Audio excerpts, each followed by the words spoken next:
St. Vincent and the Grenadines. We FM is SVG.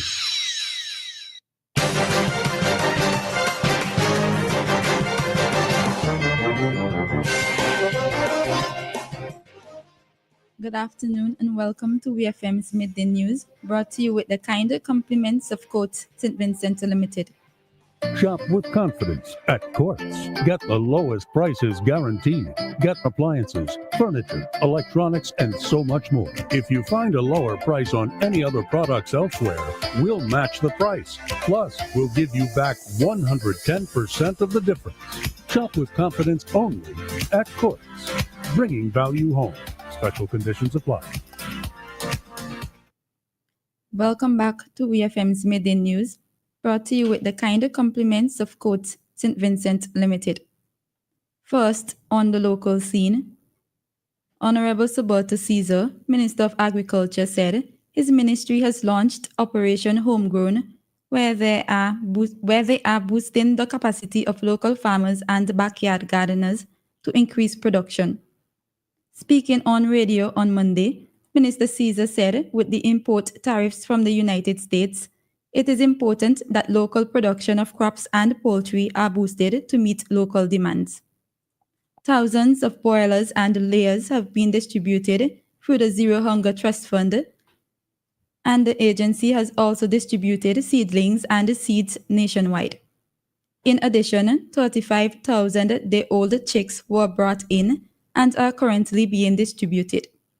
Minister Caesar also noted that Cabinet has approved for the purchase and importation of 5,000 turkeys, and viewing this week, there will be a national announcement from the ministry for persons willing to participate under the National Turkey Expansion Program.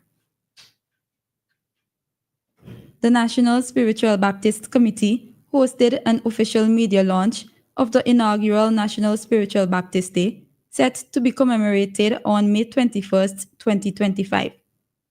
The launch ceremony was held on Tuesday, May 6th, and featured a moving program that highlighted the resilience, heritage, and spiritual richness of the Spiritual Baptist community in St. Vincent and the Grenadines.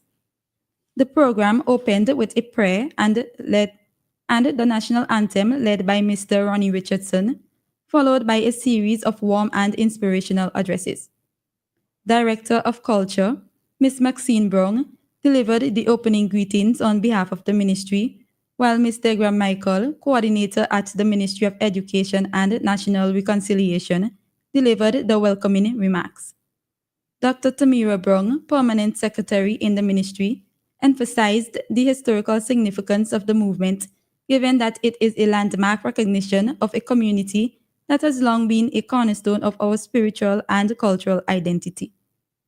As we move towards May 21st, the ministry invites all Vincentians to join in a week of activities that honor the legacy, worship, and cultural expressions of the Spiritual Baptist faith, ensuring this celebration is etched into the national calendar for generations to come. Still, on the local scene, the SVG Red Cross Society is joining with the International Red Cross and the Red Crescent movement to observe World Red Cross Day, celebrated on May 8th.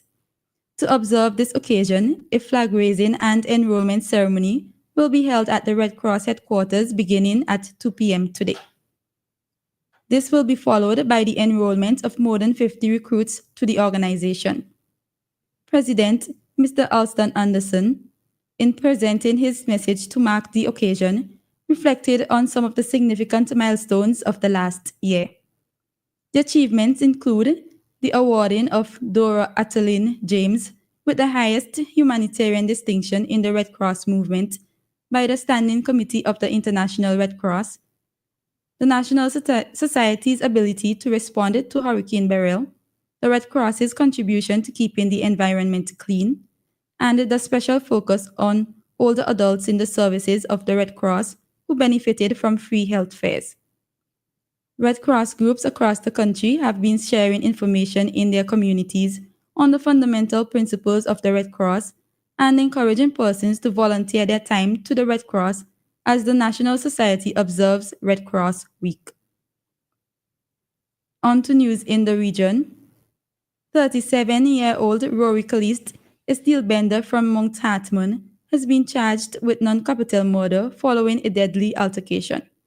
Caliste appeared before the St. George's Magistrate Court on Tuesday, May 6th, after he was formally charged with causing the death of 30-year-old Dylan Caliste, a construction worker also from the same address, Loop News reports.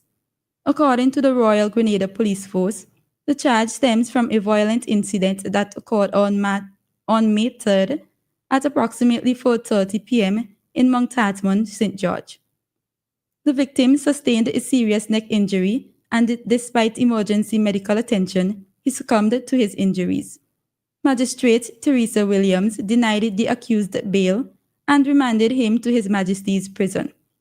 Caliste is scheduled to reappear in court on September 1st, 2025. The government's promised reduction of General Consumption Tax, GCT, on electricity is now in effect.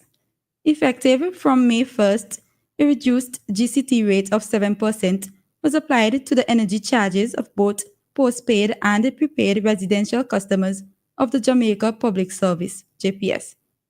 The new rate replaces the 15% GCT that was previously applied to usage over 150 kilowatt hours.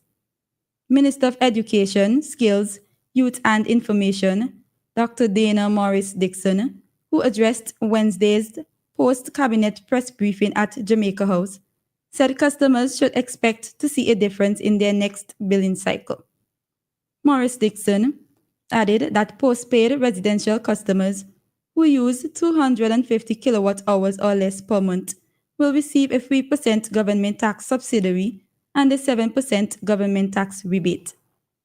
These benefits, she said, will be applied automatically to customers who qualify and will appear as a separate line item on their JPS bills. On the international scene, Motown legend Smokey Robinson has denied allegations of sexual assault made by several former employees.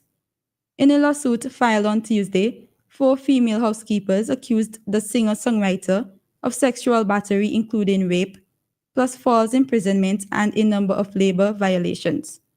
In a statement to the BBC, Robinson's lawyer Christopher Frost called the allegations vile and false. Robinson was Motown's first hitmaker, writing #1 hits like Mary Wells' My Guy and The Temptations' My Girl. He was both a talent scout for the record label and one of its most prominent recording artists in his own right. Robinson has spots in both the Rock and Roll Hall of Fame and the Songwriters Hall of Fame. His second wife, Frances, was also named in Tuesday's lawsuit, which claimed that she contributed to a hostile work environment and failed to stop Robinson's alleged sexual misconduct. They are seeking at least $50 million in damages and a jury trial. Finally, in sports, David Beckham and Gary Neville has completed a takeover of Salford City as part of a new consortium, buying out the rest of the class of '92. Their former Manchester United teammates are no longer shareholders as part of the new ownership group.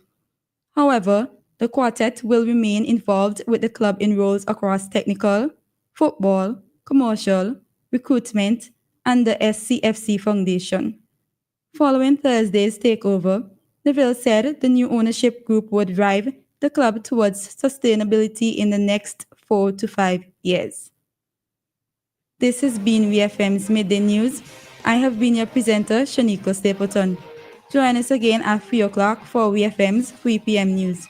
WFM's Midday News came to you with the kind compliments of Court St. Vincent Limited. Get super tech for a super mom tech. Technology that's got mom's backs at Radio Shack. A wide array of the devices and gadgets to make her life super this Mother's Day. Get 25% off any purchase of 2 or more items for mom at Radio Shack. Choose from portable audio equipment, earplugs and headphones, smart devices and more. Shop today and pay us later with Ready Finance. It's super tech for super mom at Radio Shack. Offer ends May 31st.